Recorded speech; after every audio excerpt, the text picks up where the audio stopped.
ሩታ ሄርሜላ እንዲሁም ፍቅር ዛሬ አብርሽን ጨፈጨፉት፣ ወቀጡት፣ ቀጠቀጡት። አይገልጸውም። የምሬ ነው፣ አንቀጠቀጡት። ዛሬ ከባድ ነገር ተፈጥሯል። እንደምታዩቸው እንግዲህ አራታቸው ዛሬ ተገናኝተው ሴቶችም እንግዲህ ልብ እየገዙ ያለ ይመስላል። ግን ያው ሩታ ልትመለስ ልትሸነፍ አልቻለችም። በአቋሟ እንደጸናች ነው። አብርሽ እንግዲህ ፍቅር ጋር ሄዶ መጀመሪያ ከፍቅር ጋር የነበረውን ነገር ልተወውና ከሩታ ጋር ከነበረው ጊዜ ጀምሮ ያለውን ነገር ላወራላችሁ። አብሮ ነበረ ከሩታ ጋር። ከዛ አልፈልግሽም ብሎ ሄርሜላ ጋር አሸሸ ገዳሜ ሲል ነበረ። ከዛ ደግሞ ሩታ ደግሞ አንዳንዴ እኛ ሀበሾች እኛ ኢትዮጵያውያን ኧረ በስመ አብ የጣልነውን ሲያነሱብን አንወድምና ሩታ አልፈልግም፣ አሁኑኑ ፍታኝ፣ አሁኑኑ እንለይ ብላ ወረቀት እየያዘች 24 ሰዓት ስትከተለው የነበረችው ሴት ድጋሚ ደግሞ ከሄርሜላ ጋር መሆኑን ስታቅ ከሷ ለማስጣል ከሷ ለማዳን በቃ አብርሽን ወደ እሷ ለመውሰድ ብዙ ነገሮችን ስታደርግ ቆየች። መጨረሻ ላይ ሁለቱም ጋር መወሰን አቃተው፣ መወሰን ከበደው። ሩታ ጋር መሄድ ፈልጎ ነበረ፣ ግን ደግሞ ሄርሜላም እዚህ ጋር ያጠፋችው ጥፋት የለም፣ አልበደለችውም። በጣም ፍቅር እየሰጠችው ነው በጣም ምናምን። ነገር ግን እሱ ደግሞ ለእሷ ፍቅር አልነበረውም። ስለዚህ ምንድን ነው ያለው አማራጭ? ያልታመመውን ታመምኩ ብሎ ቤተሰብ ሁሉ ተመልካችን ሁሉ እኔን እንኳን ሳይቀር ቤተሰብን ሳይቀር አመመኝ፣ በቃ መናገር አልችልም፣ መተንፈስ አልችልም ብሎ አፉን ዘግቶ ስንት ጊዜ ቆይቶ ከዛ ማን ነው እንደዚህ ያሳመመኝ፣ ማን ነው እንደዚህ ያደረገኝ ብሎ ሩታ ላይ ሄርሜላ ላይ ጥያቄ መጠየቅ ጀመረ። በቃ መለያ ማለት ነው። ግን ደግሞ ሩታም እውነት ስላላት እውነቷን ተናገረች፣ ሄርሜላም እውነት ስለነበራት እውነቷን ተናገረች። አማራጭ አጣ። ምን አደረገ? ከፍቅር ጋር መሆን ፈለገ ማለት ነው። በቃ ያለፈውን ነገር ትቶ የወጋ ቢረሳ የተወጋ ይረሳ አሉ እና ፍቅር ጋር ጀመረ። ፍቅር ደግሞ ተጫወተችበት። የምሬን ነው ምላችሁ። ፍቅር ልትስቅ ልትጫወት ልትስመው ትችላለች። እኔ ነግሬያችኋለሁ። እች ልጅ እስከ አንድ ወር ልትቆይ ትችላለች። በቃ ሄርሜላን በማስቀናት ሩታን በማስቀናት። ነገር ግን ታያላችሁ ተመልሳ ወደ ራሷ ህይወት ትመለሳለች እንጂ ድጋሚ ለሁለተኛ ለሶስተኛ ጊዜ ተሸውዳ ከአብርሽ ጋር ህይወትን አትጀምርም ብዬ ተናግሬ ነበር። እንዳልኩትም እንግዲህ ብዙ ነገር እያለች እንግዲህ ቆይታ ነበረ።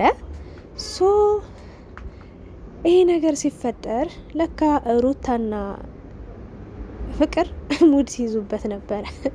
መጨረሻ ላይ መርዶ ተነግሮት ደነገጠ፣ ደነበረ። ምን አይነት እባብ ነሽ? እንደ ሩታስ የለመደችው በቃ ተንኮለኛ፣ ሴረኛ፣ ሴሰኛ ነች። አንቺ ከየት ነው የለመድሽው ይህንን ተንኮል፣ ይህን ክፋት፣ በእኔ ላይ ይህን ነገር ሁሉ ማድረግ መቼ ነው የተማርሽው ብሎ አንጨፈጨፋት ነው የምላችሁ። ጨፈጨፋት። መጨረሻ ላይ መሄጃ አጣ። በቃ አሁን ተነቃበት። በቃ ሁለቱ ሴቶች አንድ ሆኑ። ሩታ ግን መድኃኔዓለምን ማስመሰል ትችልበታለች። በስመ አብ ወልድ መንፈስ ቅዱስ። በስመ አብ። እኔ አልተጎዳችም፣ አልተበደለችም፣ አልተገፋችም ማለት አልችልም። በደንብ ተጎድታለች፣ ተገፍታለች፣ ተበድላለች። ግን አንዳንዴ የይቅርታ ልብም ሊኖረን ይገባል ብዬ አምናለሁ። ግን ሄርሜላም ያው ዋጋዋን ነው እያገኘች ያለችው ብዬም አምናለሁ። ያልጠበቀችው ነገር ነው።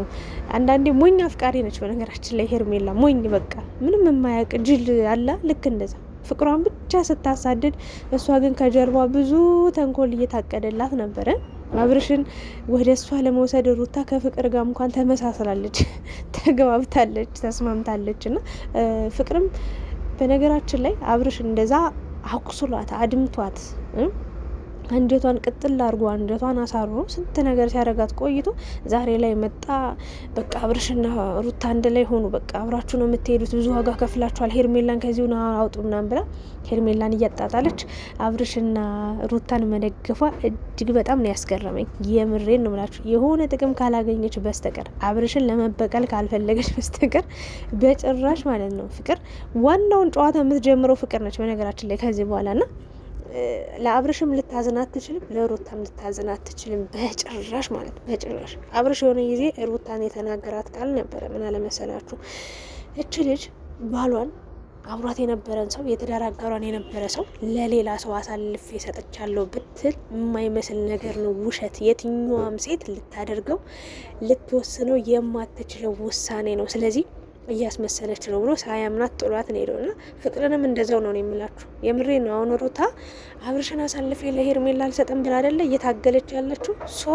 እንዴት ነው ፍቅርስ ያለፈ ህይወቷን ትታ የነበራቸውን ነገር የነበራቸውን ፍቅር ትታ፣ በእርግጥ ያ ሁሉ ፍቅር ወደ ጥላቻ ተቀይሮ አብርሽን ለመጉዳት ነው እያሰበች ያለች በዚህ ሰዓት። ምንም አይነት ፍቅር የቀረ ፍቅር የለም። ግን እኔ በዚህ ልክ አብርሽና ሩታ እንዲሆኑ እየጣረች ያለችው ፍቅር የሆነ ያሰበችው ሴራ ያሰበችው የሆነ ነገር ይኖራል እንጂ በጭራሽ ለሩታም ለአብርሽ ማሰብ አይደለም ብዬ አምናለሁ።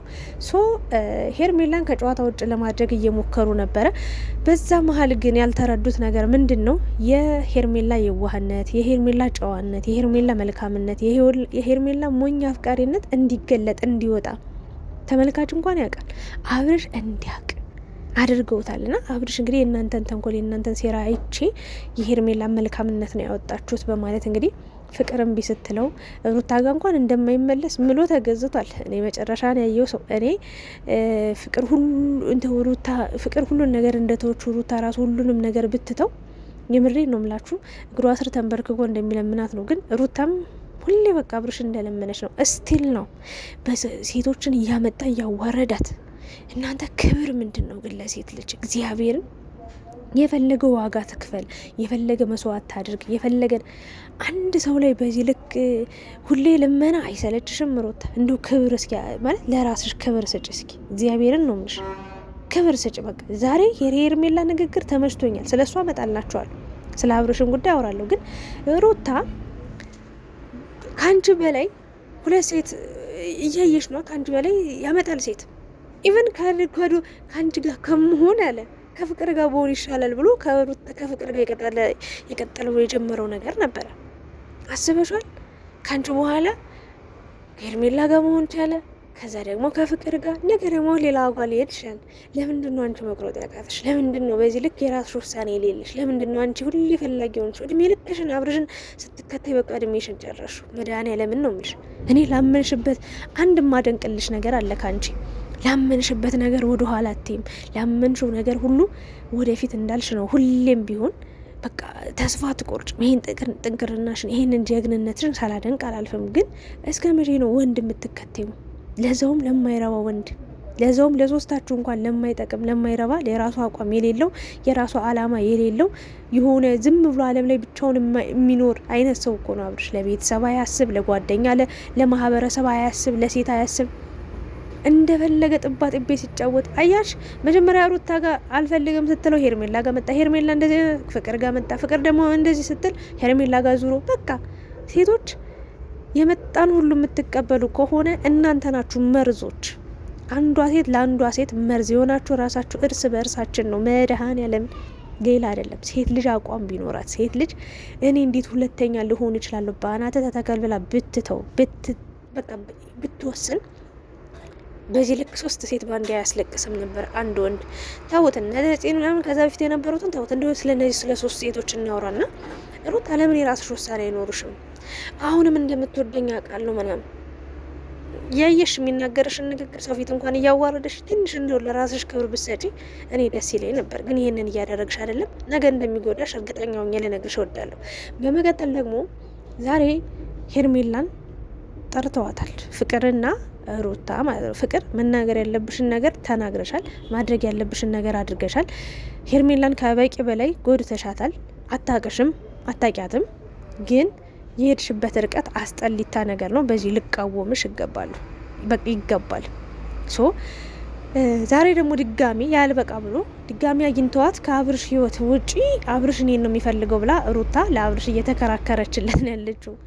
ኧረ እባክሽ የጋራችሁ እኮ ነው። ነገራችን ላይ ለሶስት ለምን አትከፋፈሉትም? በምን እንደው ይሄ ሁሉ ጊዜ እንደዚህ መከራ ከምትጨቃጨቁ እንዲህ ሰላም እንዲወርድ እኛም ሰላም እንድንፈጥር ማለት በቃ ለሶስት ተስማሙ፣ ተግባቡና አንድ ቀን አንዳችሁ ቤት አንድ ሌላ ቀን አንዳችሁ ቤት እያለ በቃ ያዳርሳችሁ። ይሄንን ነው ልል የምችለው። ግን ሄርሜላ ዛሬ መጣለች። አብርሽ ድንገት መጣ ከህይወት ውጪ ምናምን። ሩታ ደጋግመሽ ነግራሻታል እኮ መውጣት ካለባት ትወጣ ነበረ። ግን አንቺ አብርሽ የሆነ ነገር እያሳየኝ ነው፣ የሆነ ነገር እያለ ነው፣ ከህይወቴ መውጣት አልቻለም፣ ስለዚህ ይወደኛል፣ ያፈቅረኛል፣ እኔም ማጣት አይፈልግም ብለሽ እያመንሽው አይደል? ሄርሜላ ጋም ሲሄድ የሚያሳያት ነገር አለ። ልክ እንዳንቺ ተጎጂ ነች። በእርግጥ ዛሬ ያደረግሽው ነገር የአብርሽ ማንነት እንዲወጣ በቃ ራሷን እንድትቆርጥ በራሷ ውሳኔ እንድትጸና የራሷን ኑሮ እንድትጀምር ያደረግሻት ነገር ሊኖር ይችላል። ግን የባሰ ደግሞ ፍቅርና ሩታ ስትመጡ የባሰ እልህ ውስጥ ነው የከተታችኋት እንጂ እንድትነቃ አይደለም ያደረጋችኋት ብዬ አምናለሁ። ሶ ይህን ነገር ሲናገር ሄርሜላ እስከ ጥግ ድረስ እጥር ምጥን ያለች ንግግር ነው የተናገረችው። አብርሽን በጣም ነው በቃ እንዲሰሙ ያደረገችው። መጨረሻ ላይ እማወራሽ ነገር አለ። ምንድን ነው የምታወራ? ያ ነገር ሁሉ ካደረከኝ በኋላ እንደዛ ከጎዳኸኝ በኋላ እንደዛ ማንም አፉን እንዲከፍትብኝ ካደረከኝ በኋላ አልፈልግም አለች። በቃ ከጨርሻለሁ፣ እናንተም እንዳትደውሉብኝ፣ አንተም እንዳትደርስብኝ ብላ ወስና ቆርጣ ሄዳለች። ግን መኑኝ ነገ ትመጣለች ተመልሳ አብርሽ እግር ስር ትንበረከካለች። ነገ አብርሽን ትከተላለች እያለቀሰች። ለዛው በራስ መተማመን ያላት ሴት እንደዚህ አይደለችም። ሶስታችሁም ምንም አይነት ኮንፊደንስ የላችሁ፣ ምንም አይነት ለራሳችሁም ሆነ ለሚመለከታችሁ ቤተሰብም ምንም አይነት ክብር የላችሁ። ምንም ግን አንድ ነገር ልነግራችሁ እወዳለሁ። ከምንም ነገር በላይ የራሳችሁ ክብር ይቀድማል። ከዛ ደግሞ ቤተሰብ እኮ አለ መከራይቶ ወልዶ ያሳደገ። እንዲህ በሚዲያ ስትንዘላዘሉ ክብራችሁን ዝቅ ስታረጉ ወርዳችሁ ነው የምታዋርዱት። ባይ ዘ ወይ ማለት ነው። ይህንን ነገር ልናገር ምችለው አብርሽም እንግዲህ ሄርሜላን እየተከተለ ነበር። ፍቅርንና ሩታንም ልክ ልካቸውን ነግሯቸዋል። ከነሱ ጋር መቼም አብሮ እንደማይቀጥል እንደማይፈልጋቸው በቃ ወደ ሄርሜላ እንግዲህ ሄርሜላን ልመና ሊሄድ ነው። ሄርሜላ ደግሞ የቆረጠች የወሰነች ይመስላል። ግን አብሮ መላላጣቸው አይቀርም። ድጋሚ ታያላችሁ። ና እኔም ብያችኋለሁ፣ ሩታ የሆነ ተንኮል ስታስብ፣ የሆነ ነገር ስታደርግ፣ የሆነ በቀል ስታስብ ግዴታ አብርሽን ያልሆነ ውሳኔ እንዲወስን ታደርገዋለች ብያችሁ ነበር። አሁን የሁለታችሁም ተንኮል ተገልጧል ያለው በቃ የሄርሜላን መልካምነት እንዳይረድታችሁኛል ብሎ ነው እንግዲህ ሄደው። ሄርሜላም ሁሉ ነገር እንደ በቃት እንደ ቆረጠላት ጥላ ወጣ ሄዳለች። ለማንኛውም እኔ